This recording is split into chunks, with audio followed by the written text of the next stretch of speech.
कष्टप्रद हुई। ध्रुव उत्तानपाद नाम के राजा का पुत्र बहुत अच्छे से बड़े लाड़ प्यार से पल रहा था बचपन में।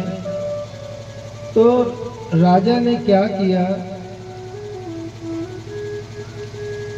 दो पत्नी थी उनकी, राजा उत्तानपाद की दो पत्नी थी। एक थी सुरुचि और एक थी सुनीति। बड़ा दिमाग रखना, बहुत अच्छी बात, बहुत अच्छे समझाएंगे आप। दो पत्नी थी, एक थी सुरुचि। सुरुचि समझ गया? सुरुचि मतलब क्या है?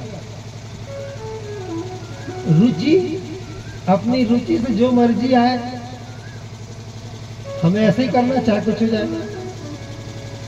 हम ऐसे ही बोलेंगे चाहे किसी को पसंद आए चाहे ना आए।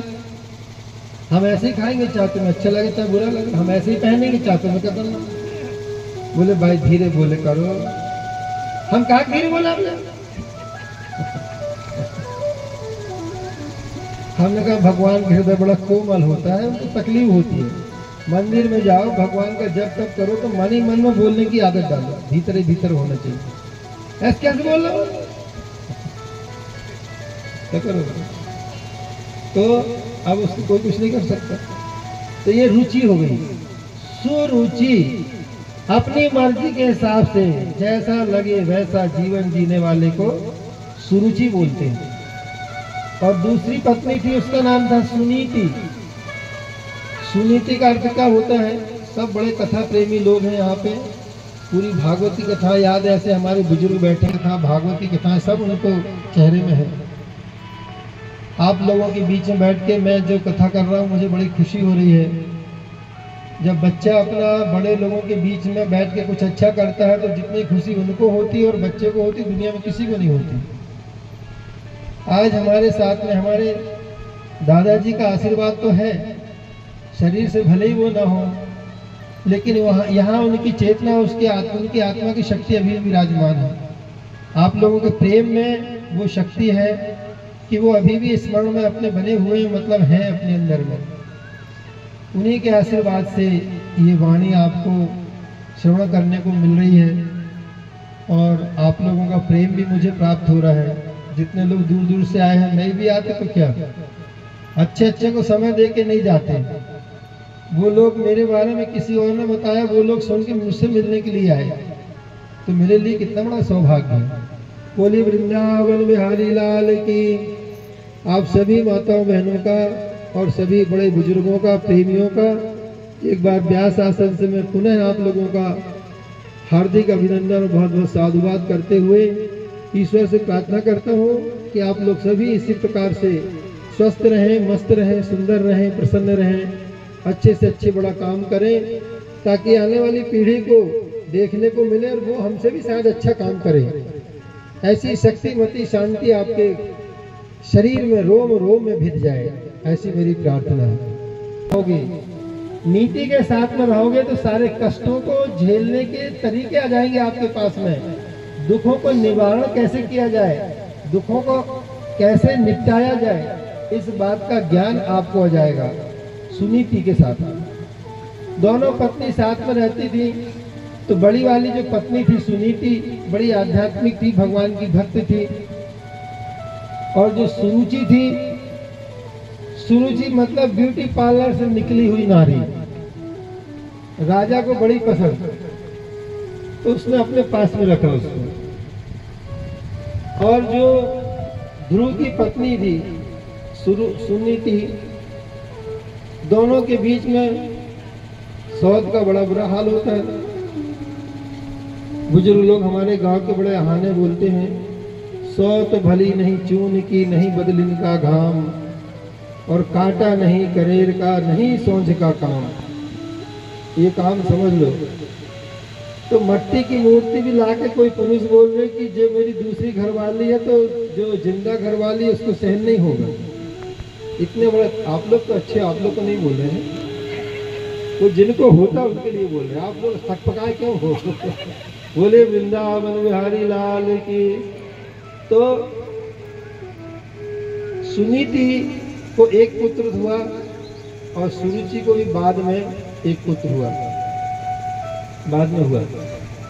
तो एक दिन लड़ाई झगड़ा विवाद करके प्रपंच करके राजा के साथ में सुरुचि ने सुनीति को राज के जो घर था महल, उसके बाहर दूसरे महल में रखवा दिया।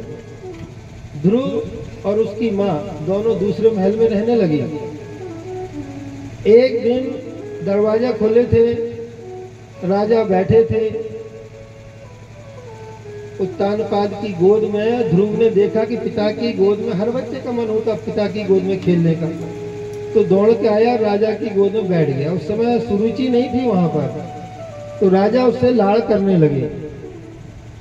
ठीक उसी समय में सुरुचि आई और उसने देखी कि अरे मेरे पति की गोद में मेरी सौत का बेटा बैठा हुआ, ऐसे कैसे हो जाएगा। उसका हाथ पकड़ी और राजा की गोद से खींच के दूर फेंक दिया। कितना बुरा हाल होगा, जिसके हृदय माँ का कलेजा होगा वही समझ सकती है।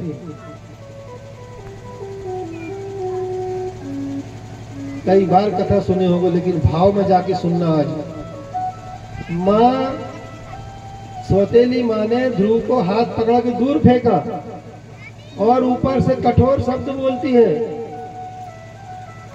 कि ध्रुव, तुझे यदि राजा की गोद में बैठना है तो पहले मेरी कोख से तुझे जन्म लेना होगा, तब जाके तू राजा की गोद में बैठ सकता है, नहीं तो नहीं बैठ सकता, जाओ। बच्चा रोने लगा, छोटा सा बच्चा 4.5 पौने 5 साल का। समझ नहीं आया क्या हो गया, लेकिन अच्छा नहीं लगा उसके जो। रोते रोते माँ के पास में गया। माँ ने देखी बेटा क्या हो गया, तो उसने पूरी घटना बताया। कोई बात नहीं, कोई बात नहीं। देखो कितनी विद्वान थी वो सुनीति, नीति के साथ में अपने बच्चे के साथ में बात कर रही है। सज्जनों, क्या कह रही है, बेटा चिंता मत कर, ये नाशवान देह वाले पिता हैं, मैं तुझे सारे संसार के जगत पिता की गोद में बैठने का उपाय बताती हूँ। और बोले एक बार यदि तू उनकी गोद में बैठ जाएगा तो दोबारा किसी बाप के जन्म के नाशवान देह वाली गोद में बैठने की जरूरत नहीं पड़ेगी। बोले माँ कहाँ मिलेंगे? कहा वो मिलेंगे तुम्हें वृंदावन में, और तुम्हें मिलेंगे तपस्या करने से जंगल में जाना पड़ता है। तो जंगल में गए, सब नियम बतला दिए कि ऐसे ऐसे जाओ, जाके तपस्या करना पड़ता है, तब जाके मिलते हैं। माँ ने समझाई थी ऐसे, वो सही समझा। निकल गया घर से, रास्ते में नारद जी प्राप्त हुए, मिल गए। नारद ने पूछा बेटा कहाँ जा रहे हो? कहा हम भगवान की भक्ति करने जा रहे हैं। बोले कहाँ जा रहे हो? बोले पता नहीं। कैसे करोगे? बोले पता नहीं। क्यों, ऐसा क्या हो गया? ये बच्चा तुम्हारा खेलने कूदने की उम्र है, अभी मत जाओ, वापिस हो। क्या हो गया? तो बोले हमारे पिताजी ने ऐसा ऐसा बोल दिए और हमारी माता ने बोली कि जाओ तपस्या करना। अरे बोले चलो वापिस चलो, माँ बाप डांटते मारते पीटते बोलते तो बुरा नहीं मानना चाहिए। क्या नहीं नहीं नहीं। नारद जी को ध्रुव ने अपनी बात को कैसे कहा, सुनो, भक्ति से दूर नहीं होना, पूजन पाठ से दूर नहीं होना, सभी जो कर रहे हो अच्छे से करना। क्या बोलते हैं, देखो नारद जी, हमें छोटा बच्चा समझ के बहकाना मत आप।